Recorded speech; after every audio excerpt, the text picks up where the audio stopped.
Mr. President,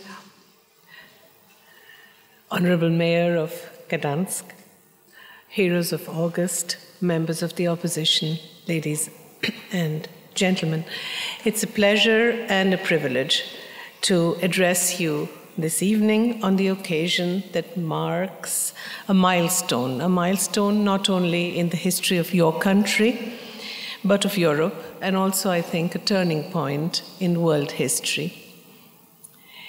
But it is also with a sense of humility that I stand here and speak in the place where Solidarność was born, where the movement led by you, Mr. President, changed the course of all our lives in the second half of the 20th century.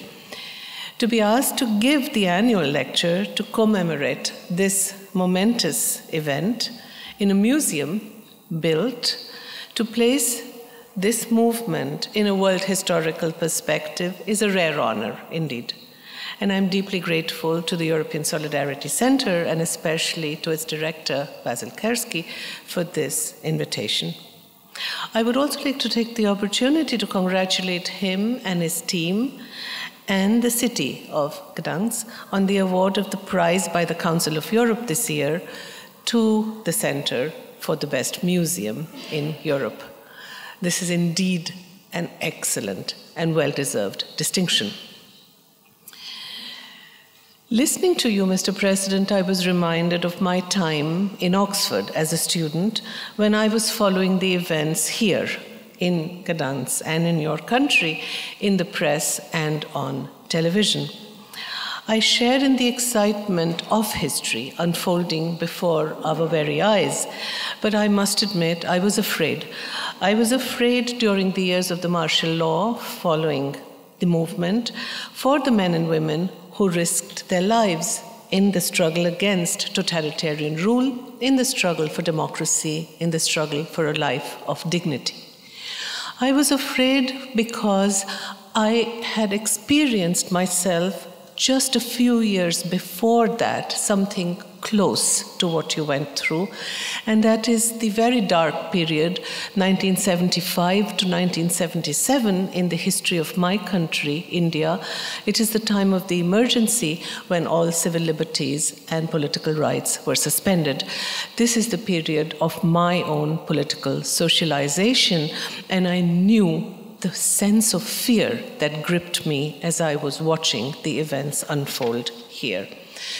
I also remember in Oxford discussing what was happening in Poland, because the country was unfamiliar to me, with one of my professors, Professor Kolakowski.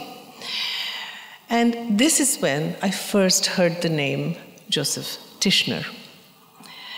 Little did I realize then that in 2015, last year, I would succeed and be nominated as the successor of Krzysztof Michalski as the rector of the Institute of Human Sciences in Vienna, the institute founded by Józefa Tischnera, and to which also John Paul II, the room in whose name this room is named, was also intimately connected. It is indeed an honor to be invited to speak at a series of lectures in his name. Having chosen to speak on solidarity this evening, solidarity in an interconnected world, I reread this summer with great profit Józefa Tischnera's Etyka of Solidarity, a little gem of a book, and I will return to it in a few moments. My lecture this evening is divided into two parts. Both are autobiographical, if you like. The first part reflects a little bit on what it means personally for me to live in Europe, but to live in an interconnected world. As a migrant, especially at a time when migration has such a bad press. And in the second part of my talk, I turn to solidarity by reflecting on my own work as a sociologist and an anthropologist among the poor and the dispossessed in India. For 40 years, most of my field research in India has been done among either slum dwellers in the city of Bombay or among rural poor communities who have been displaced, who have been dispossessed, and who have been robbed of their livelihoods. So the whole question of migration is something which has occupied me, if you like, from both sides. My migration from India to Europe, but the internal migration, the internal displacement of millions of my countrymen and my countrywomen within India itself. And I want to bring these two parts of my life and my work together this evening. What does it mean to live in an interconnected world? Though I see myself, among other things, also as a European, those who look at me, of course, don't see me as one. For if you're European, you're not supposed to look like me. One assumes in Europe that I can only be Indian, because one can only have a single identity. Often when I'm asked in Germany or in Austria about my identity, I say laughingly, ich bin Berufsinderin, I'm a professional Indian. I work on India, I only happen to live in Europe. But living in an interconnected world means being rooted in many places at the same time, being at home in different ways in these places, and it means living with multiple identities. Let me share with you an anecdote from what happened to me last year at the Zurich airport. The Swiss immigration officer who asked for my passport looked at my Indian passport in great detail and looked quite puzzled. He opened it and he reopened it and he said, "Madam, you were born in Washington, D.C. I said, "Yes." "You have an Indian passport." I said, "Yes." "But you have a Berlin address." I said, "Yes." So then I thought I would make his life easier. I pulled out my Swiss residence permit to show him that I lived and taught in Geneva. And then I pulled out my Austrian residence permit since I had just moved to Vienna. And he looked completely confused and he said, "Madam, may I ask, where do you live?" And I said, "Sometimes in Geneva, sometimes in Berlin, Vienna, but also in India." So a look of utter amazement and disbelief came onto his face. But then something happened which took me by surprise. He said, "Madam, where do you feel at home?" So I told him this was a complicated matter of various degrees of being at home in different European and Indian cities, because feeling at home was a matter of being with like-minded people and not about being in places. So this conversation had taken a very unexpected turn, I think, for him as much as for me. I didn't know how this was going to end because he was still looking for something to ask, and he took me completely by surprise when he said unexpectedly, "Madam, where do you work and in what languages do you work?" So this turned into a little conversation on my varying proficiency in the use of 3 languages. Unfortunately, Polish is not one of them. I promised in my next life to learn. And I told him, but I spoke 5 Indian languages. Unfortunately, I could only read and write 3 of them. So actually, I have a good experience of also being illiterate in 2 Indian languages. And then he said to me, "But madam, in which language do you dream?" Now this, from an immigration officer, was an unexpected question indeed. And I said to him, "Sir, this depends on what I dream about." So, can Europe create a space for this kind of multiplicity? This kind of multiplicity of jostling identities, a variety of often contradictory plurality of voices that exist not only in each society and throughout the continent, but equally within a single person, within each of us, and which are in continuous dialogue with one another. I really don't think we need a singular or a unitary idea of Europe, or of India, for that matter. Such singularity only breeds a forced homogeneity along with monocultures of the mind. But it is also predicated on exclusionary identity constructions of the self. An exclusionary identity as Christian, as Muslim, or Hindu, with all the violence that has accompanied such constructions historically and even today. Given the rich diversity of Europe's history and its traditions and its cultures, its strength is, in my view, that it has no single soul. The challenge, however, is to imagine a political community in Europe without any singular identity. And I think this is a challenge all of us need to face together. But my biography reflects another aspect of the contradiction of citizenship, integration, and identity in Europe today. You will not be surprised to hear, after this passport story, that I pay taxes in 3 European countries. But I do not have the right to vote in any European country. So those who are concerned about depoliticization and the lack of voter turnout at elections, I think, would do well to worry about the mismatch between resident rights and political rights in Europe today. Giving immigrants no political rights not only disenfranchises them, but it also weakens their integration. It also poses a problem for democratic decision-making. If large sections of those living and working in our societies are debarred from participating in its civic and political life. Seen from a migrant's point of view, then, I can say we still seem to live in an age of taxation without representation. Fortunately, however, some things have changed since the American Revolution, but also since my arrival in Europe more than 40 years ago.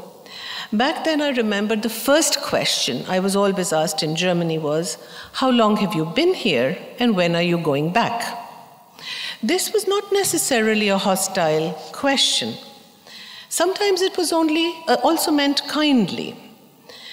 But what it reflected was that I was seen as somebody who was a person out of place. I could not simply, in any sense, belong to Germany or belong in Europe. I would be happier going back home, was the assumption. That Europe could also be a home was something which most people could not imagine. I have finally arrived, one could surmise, when someone with my biography can, in a sense, belong to German-speaking Europe and head an academic institution like the IWM, represented even in public life. Austria, Switzerland, Germany made a place for some migrants like me, just as I have made a place there for myself. But how much of an exception this remains is something which we are reminded of daily when we look at the tragic deaths every day by drowning of more than 30,000 people from Africa or the Middle East trying to reach the shores of Europe. Frantz Fanon once famously remarked, Europe is a creation of the Third World. Such a perspective stresses the economic exploitation during colonial rule that made modern industrial Europe possible through the exploitation of raw materials and natural resources in the colonies, but also through the exploitation of labor, of slaves in plantations and mines, indentured agricultural labor, factory or maritime workers. Post-colonial theorists have meanwhile refined our view of colonialism to include many of its other social, cultural, and identitarian dimensions, showing how inextricably intertwined European self-identity is with ideas and practices of civilizational superiority, with imperialism, also with racism. In my own work, I have conceptualized this relationship between Europe and the non-European world in terms of what I have called entangled histories, entangled modernities, or in German, Verflechtungsgeschichte, or geteilte Geschichte, but geteilt in both senses of the German word, history which binds us, but which also divides us. I have argued that imperialism and colonialism are constitutive of European modernity, and they cannot be located outside of it. They form an indelible part of European identity and equally of perceptions of Europe in the rest of the world. And this is a legacy, I think, that Europe can only ignore at its own peril. So those who want to protect today a European way of life need to keep in mind that in the rest of the world, Europe is associated as much with the Enlightenment and its values as with the violence of imperial exploitation and racism. In fact, I remember my grandparents saying that we learnt the European values of equality and democracy from the Europeans, but we learnt them through the Europeans not exercising democracy and equality in India. We learnt these values, my grandparents said, of equality and democracy to use them against the Europeans in order to gain our own freedom. So it is a rather ambivalent legacy of European enlightenment with which we have grown up in other parts of the world. And I think this is something which one needs to think about seriously. It's good also here to recall Mahatma Gandhi's ironic reaction when he was asked by a young British journalist in the 1920s who said to him, "Mr. Gandhi, what do you think of Western civilization?" And Gandhi is famously said to have said, "Western civilization, yes, it would be a very good idea." Thinking in terms of historical and contemporary interconnections between Europe and the rest of the world allows us to think in terms of exchanges, even if these interactions have been asymmetrical and power-driven, rather than simply in terms of differences. But more importantly, it allows us to recognize that Europe never had a pure identity, uncontaminated by centuries of intermingling with other religions and regions. The same can be said of Islam and the same of Hinduism. Neither can be claimed to be untouched by other religions by centuries of interaction with other civilizations, be these Christians or Muslim. In fact, the very term Hinduism is a British 18th century invention. I'm not going to go into this in details, but just try and think of the fact that Hinduism as a religion is something which is constituted very, very recently in the sense that we know it today, and one that is constituted in dialogue with Christianity. Those who wish to expunge the histories and experiences of centuries of interaction and exchange, not always peaceful, between religions and regions are therefore searching for illusionary purity and authenticity that never existed. Such a fundamentalist search seeks to erect walls where there have been flaws. It seeks to deny the plurality within a religion, culture, or society in order to ensure an artificial understanding of oneself, one's society, one's tradition, or culture as uniform.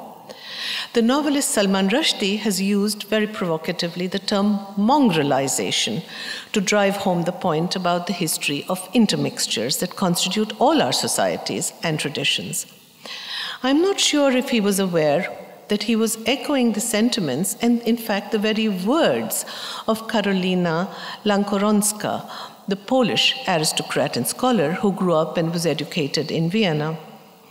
Imprisoned by the Nazis and asked by a German officer about her nationality and her ethnicity, she responded, "I am a European mongrel." Such a view of the mixture of our identities, histories, and cultures may be much more helpful today to understand Europe's historical and contemporary ties with Islam and the Islamic world, rather than merely harping on the differences.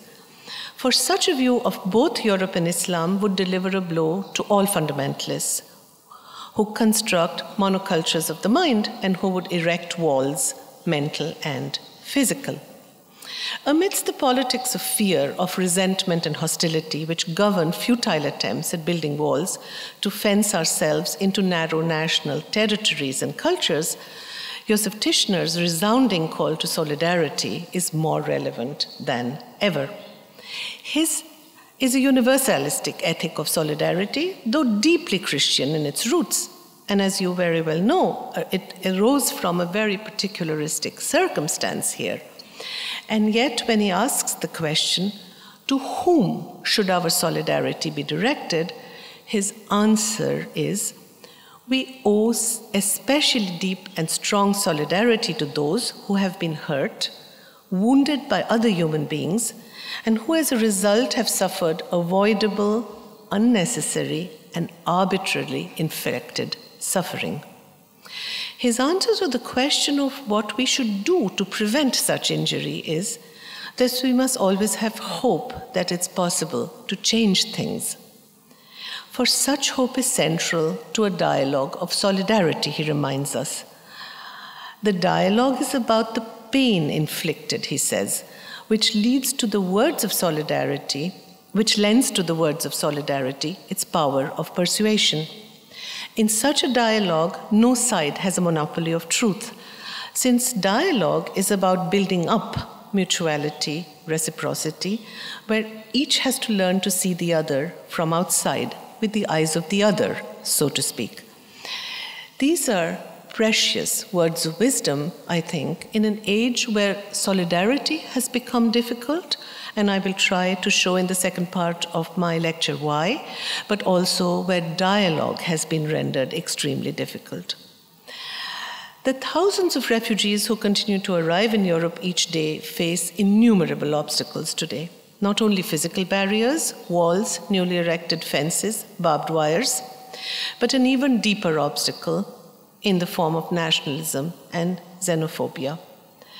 Their fate receives considerable media coverage, but outside the glare of the media continues, since decades, the slow and structural violence of internal displacement, destitution, and destruction of the livelihood that millions face in Africa, in Latin America, in Asia, in the name of development and economic progress.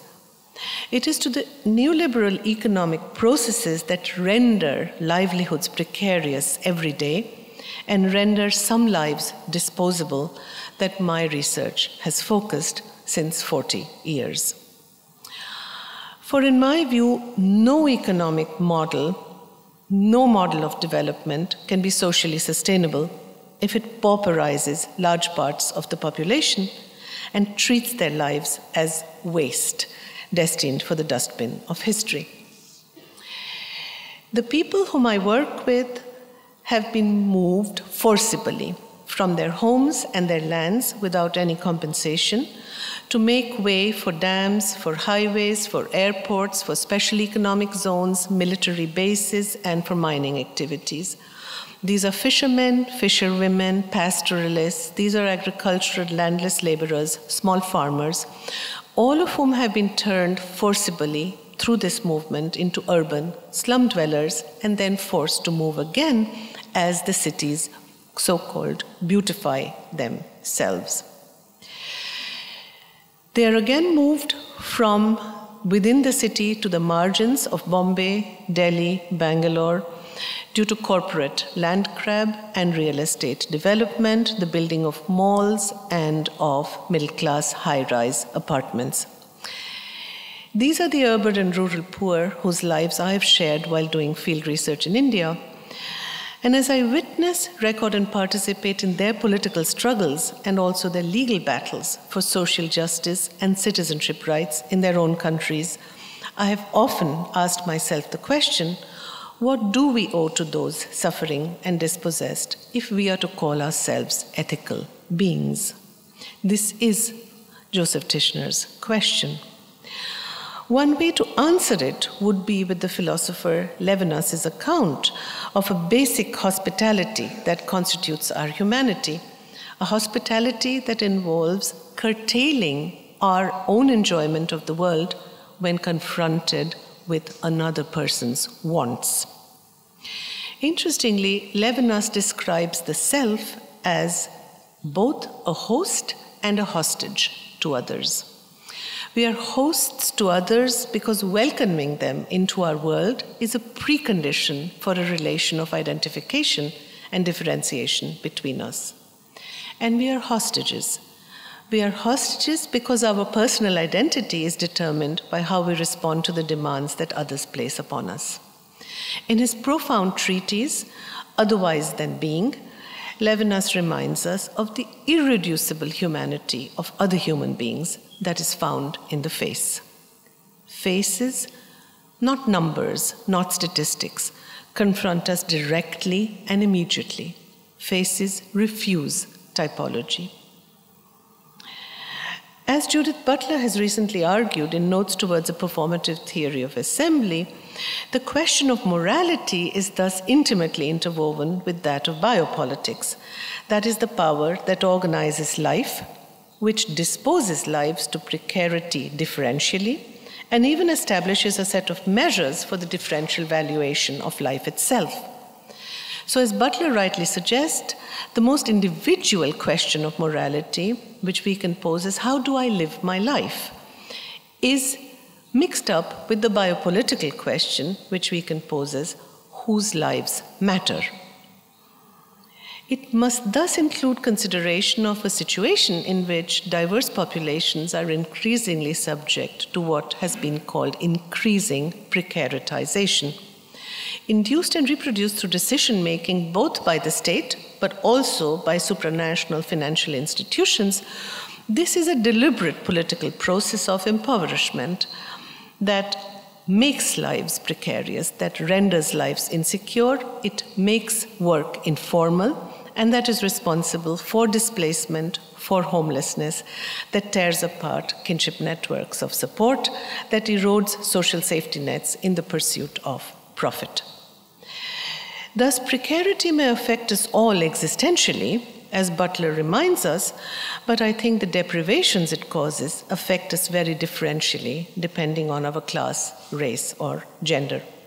The current debates on migration alert us then to two crucial aspects that cross-border migration shares with this much larger phenomena of internal displacement within the borders of the nation-state. Just so that you have a number, because you may not have seen the faces, in India alone, every year since independence, since 1947, 500,000 people have been displaced within the country from their homes and from their lands. So we are talking about huge numbers of people whose lives are involved in this kind of suffering. For migrants, as for these internally displaced people, citizenship rights are at stake. Documented migrants in Europe pay taxes and they may enjoy some social rights, although as you can see from the debates recently, in many countries, one of the questions is how can we curtail the social rights of migrants such that they do not enjoy the same rights as citizens. But in most European countries, migrants have no political rights. Now let's think of India. Those displaced from a dam site or a special economic zone or to make way for a highway to the pavements and slums of Bombay lose even political rights in their own country.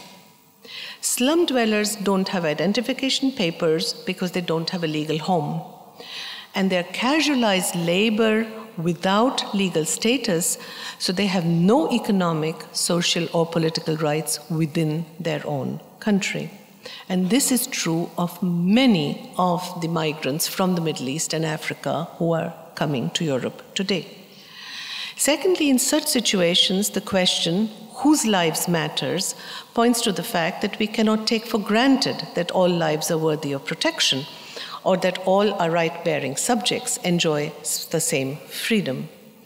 On the contrary, such a status must be secured through political means, and that has become extraordinarily difficult given the constraints imposed by neoliberal globalization on national governments, which has led to a radical questioning of the legitimacy of the institutions of representative democracy. Democratically elected governments are in a tug-of-war with global markets. And this struggle has sharpened, as have those between the principles of democratic majoritarianism and those of liberal constitutionalism. The result is the spread of illiberal democracies, as we are seeing both within Europe but also outside it. The space for dissent and public protest was always constrained in authoritarian regimes. I do not need to remind you in Gdańsk of this. But the space for thinking of alternatives, for formulating a critique, has shrunk increasingly in illiberal democracies, and thus blurring the distinction between democratic and non-democratic forms of government. And this is something which I think Albert Hirschman would help us think in his book, Exit, Voice, and Loyalty. Hirschman would help us think through, because this is where he asks under what conditions societies oscillate between periods of intense preoccupation with public issues and the near total concentration in other periods on individual gain and private goals.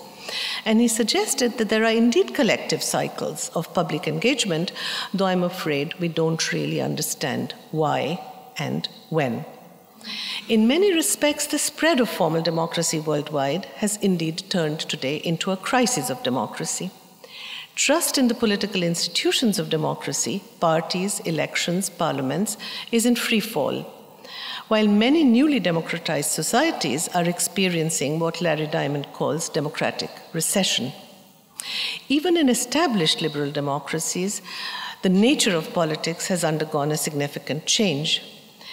Neoliberal thought has represented a turn away from the idea of politics as the creation and mobilization and realization of collective purposes, or what we may call the common good, in and of a political community. And I think this is where it's very interesting, in conclusion, to turn to Józefa Tischner's idea of solidarity and politics. For good politics, as Józefa Tischner reminds us, is suffused with solidarity. Here, conscience rules to protect those in need of our care as victims of violence. It reaches out to everyone, wherever they may be. The community of solidarity is, for Professor Tischner, different from all other communities. As he puts it, in it the we of the community takes second place to the primacy of for the other. This is a radical rendering of the idea of solidarity, whose bounds transcend those of any community, be it political, religious, or ethnic. First, says Tischner, comes the wounded and his cry. The cry awakens the conscience that can hear and understand the appeal, and from that develops a community. The two central values, then, that underline an ethic of solidarity for him are first, our conscience, that we must follow if we are to act morally, and secondly, what he calls our natural bonds with those who are suffering. Solidarity is thus only possible with a conscience. But we are at liberty to destroy our conscience if we so wish, and we are also at liberty to develop our conscience if we so choose. Józefa Tischner reminds us that it is our responsibility for the suffering of others, wherever they may be, which is the foundation of all human community, and that the very possibility of living in a meaningful human world is based on our ability to give what we can to others, wherever they may be. Thank you.